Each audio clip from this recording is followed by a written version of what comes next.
سلام دوستان، امیدوارم حالتون عالی باشه. تو این جلسه میخوایم بگیم TDD تست ها چی هن.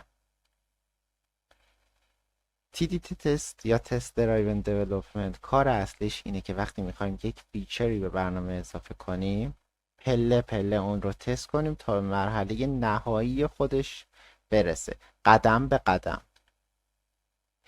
تو مرحله اول ما میایم یک تستی مینویسیم بدون هیچ کدی توی پروژه که در نهایت به خطا میخوره، فیل میشه. چرا فیل میشه؟ چون اصلا کدی براش وجود نداره.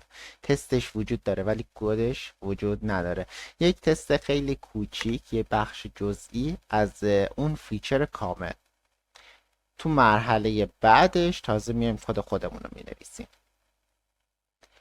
بعد از این اتفاق که اون قسمت تست فیل رو نوشتیم، حالا میایم چی کار میکنیم؟ تو این قسمت میایم تلاش میکنیم کد اون رو بنویسیم تا اون تستمون پاس بشه.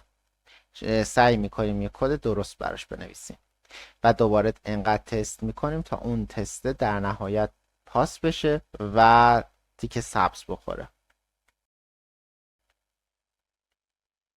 در نهایت وقتی که تستمون سبز شد و اوکی بود، حالا میایم چی کار میکنیم؟ تو مرحله قبل، تو مرحله فیل گفتم یه تیکه کوچیکی از اون فیچر رو مینویسیم. اینجا میایم وقتی که تستمون پاس میشه پله پله ارتقاش میدیم، هی کامل تر میکنیم تستمون رو.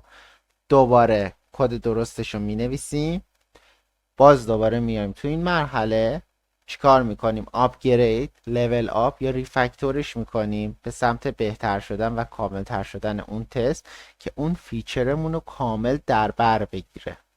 و وقتی این اتفاق افتاد دوباره تستمون رو میایم کامل تر میکنیم، فیل میشه، باز کدمون رو مینویسیم که این تست پاس بشه، باز میایم ریفکتور میکنیم، تست رو کامل میکنیم، تست رو دوباره کامل تر میکنیم، دوباره فیل میشه چون کدمون کل فیچر رو تحت پوشش قرار نداده.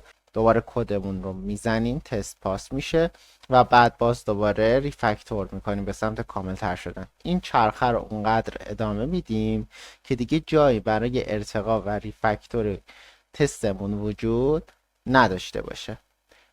این میشه کل کاری که TDD تست برامون انجام میده. یک فیچر رو وقتی میخوایم استفاده کنیم از TDD استفاده میکنیم. خوبیش هم اینجاست وقتی که من یک سال بگذره بخوام بیام این فیچر رو اگر دست بزنم، اگر اشتباه کنم چون براش تست وجود داره، به من میگه آقا خروجی این فیچرت یا کلا فیچری که تا الان نوشته بودی دچار مشکل شده دیگه، اون خروجی اصلی رو به ما نمیده یا کار اصلیشو درست انجام نمیده.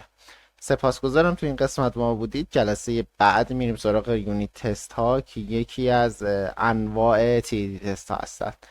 سپاسگزارم، خدا نگهدارتون.